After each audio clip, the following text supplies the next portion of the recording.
God's Amazing Grace by Ellen G. White, January 1. Good News of the Kingdom. And Jesus went about all Galilee, teaching in their synagogues and preaching the gospel of the kingdom. Matthew 4:23.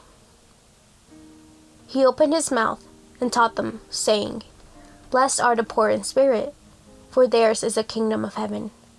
Matthew 5:2-3. As something strange and new, these words fall upon the ears of the wondering multitude. Such teaching is contrary to all they have ever heard from priest or rabbi. They see in it nothing to flatter their pride or to feed their ambitious hopes.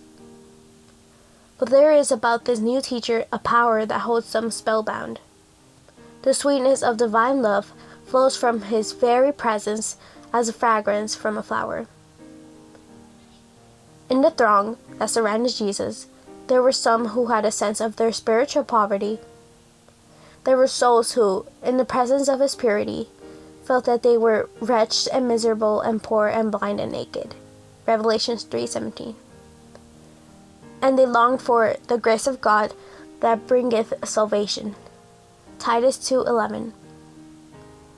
Of the poor in spirit, Jesus says, theirs is the kingdom of heaven. The kingdom is not, as Christ's hearers had hoped, a temporal and earthly dominion. Christ was opening to them the spiritual kingdom of his love, his grace, his righteousness.